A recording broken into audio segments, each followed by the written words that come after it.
So, ito yung final na ginagawa ko. Um, ang goal nito is mag ilo-launch ko tong course with different AI tools.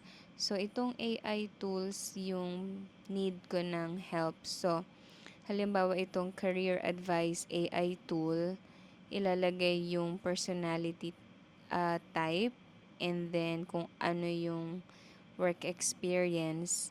Tapos, magge-generate si AI ng career advice patungkol sa ano yung magandang i-pursue ng ENFJ na may experience na office admin sa digital marketing.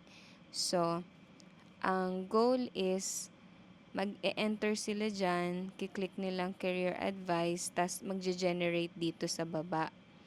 So, itong nagawa ko is okay na, gumagana naman. Though super simple lang, like ito gusto ko may loading time dito na parang progress bar na nakikita para malalaman nila kung gaano na lang katagal yung hihintayin, no? So, okay, failed to load advice daw. Pero, iche-check ko na lang. Ito naman, YouTube transcriber tool. Yung YouTube transcriber tool is kaya niyang, halimbawa ito, If you're a content creator of any kind, you need to check.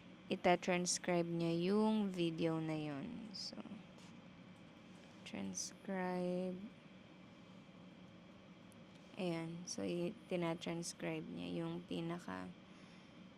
And this video is going to be a non-nonsense, very serious Pinterest video. Tingnan natin kung tama yung My name is Paul, filmmaker and YouTuber. This video is going to be a no-nonsense, very serious Pinterest video. How to make... Yun. So, tama yung transcription niya. So, yan yung isang tool. Etong isa specific hook generator. Ano yan? More on copywriting, content writing. So, halimbawa, merong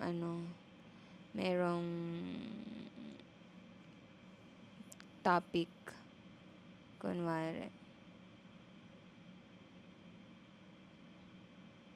Kunwari ito yung topic. Tapos, i-enter nung user. Magge-generate siya ng different copywriting suggestions or parang yung pinaka-description na nilalagay sa mga social media posts.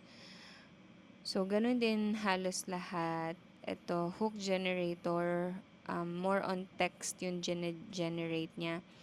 Ganun din sa situation. So, ayan, imagine turning your YouTube clips into LinkedIn Gold, all with few clicks. Parang social media copywriting yan. So, next, ganun din to. Ito, mas mahaba lang na format. Pero, ganun yung idea. Meron kang input, and then, meron akong prompt, ChatGPT prompt, tapos, yung result nung AI is ma-show dito sa window. And then, yun, ikakopy nila yun, gagamitin yun usually sa mga client work. So, ba ito? Noise, imagine, blah, blah, blah, blah, blah. So, yan yung mga gagamitin. Ito, generate high quality images.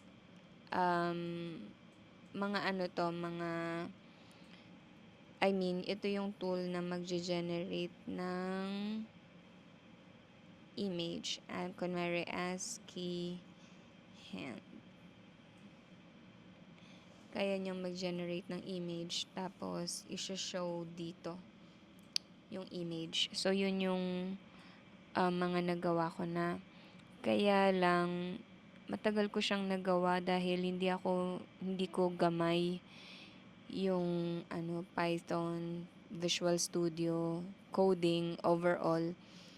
Although na-start ko naman siya, pero ang gusto ko is may mga prompts pa ako na gagawin, and ganun, may input, tapos minsan gusto ko 2 o 3 yung input, and then magge-generate ng prompt. Yon. Tapos may mga capability pa ako na gustong gawin, like kaya niyang mag-web scrape, yung mga ganun. So marami pa akong gustong gawing tool, kaya lang nahihirapan akong i-interpret, gawin yung code. So, ito is nagra-run to through API, Python API na ginawa ko. So, ito yun. Ano to output to nung kinuha kong course. Yung course, si Hassan yung nagtuturo. Parang Israeli yun Nagtuturo siya kung paano ganyan, gumawa ng mga ganitong applications. Sinundan ko yung mga tutorials niya step by step. Tapos, nagtatanong lang ako kay ChatGPT. Kinakausap ko si ChatGPT kung anong function, kung gusto ko mag-generate ng image. Tapos, tinatry ko. Pag may error, binabato ko kay ChatGPT. Tapos, sinusolve ko hanggang sa nagawa ko yung tool. Pero, masyadong tedious yung process. So, kung ang tanong ko is kung meron akong mga suggested na gagawin ko pang mga AI tools, tulungan mo sana ako dito sa pag-code. Tsaka yung paggawa ng mismong code. Bale, itong code na to, nagra-run to, in-upload ko siya sa server ng Heroku. So, pakita ko yung So, i-run ko lang siya.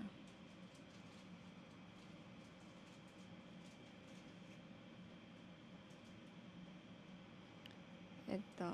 Yan.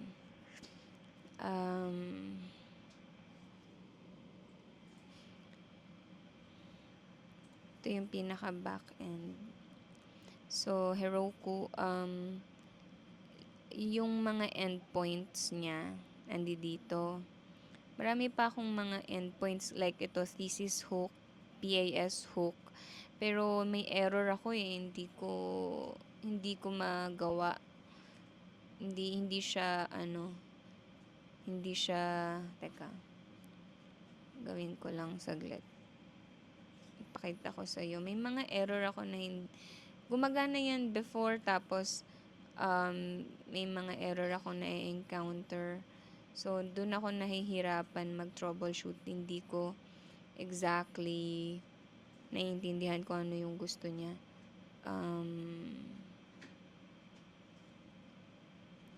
Ayan. Execute. Tingnan natin. Para makita mo yung pinaka-error niya. So, yung ina-output nito is JSON. So, yung JSON, ibinabato ko lang sa HTML, which is dito. Meron lang tong HTML code para maano ko yung JSON. Nag-generate siya. Ano ba yung ginamit ko? Pass. Okay, so gumagana na. Hindi ko alam ba't hindi ko to mapagana nung nakaraan Wait lang. May error ako doon mismo sa, I think sa HTML na ako nagkakaroon ng problema. Wait lang. System. Sa HTML yata ako nagkaroon ng issue doon sa pass na yun. Ba't hindi ko inon? Meron ako dito. Edit ko na to. Edit natin saglit.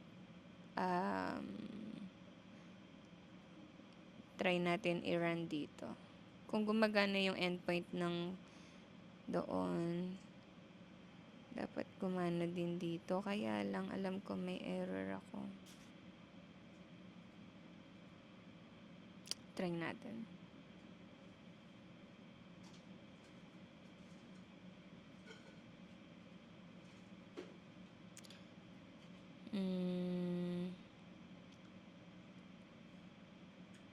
Ay, gumagana na. Okay. So, i-on ko na 'to. Gumagana na pala. Pero yung isa, check ko din yung isa. May hindi gumagana dito. May error ako nung nakaraan. Thesis hook ba yun?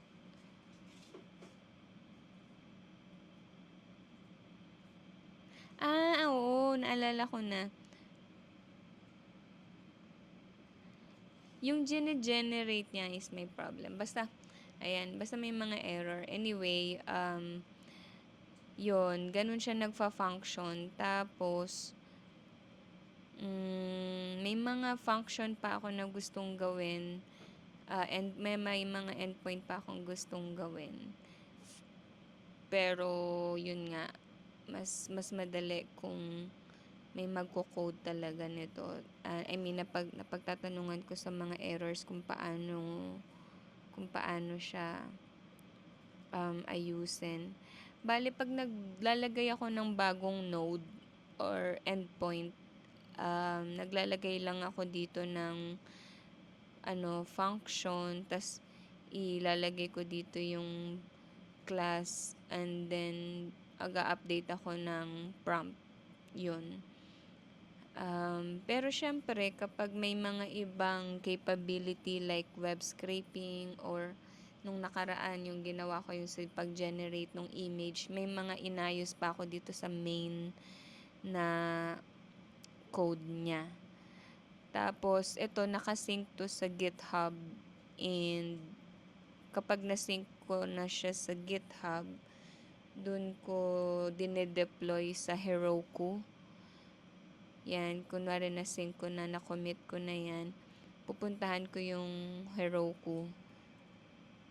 Although ngayon naka-auto-deploy ako, but normally,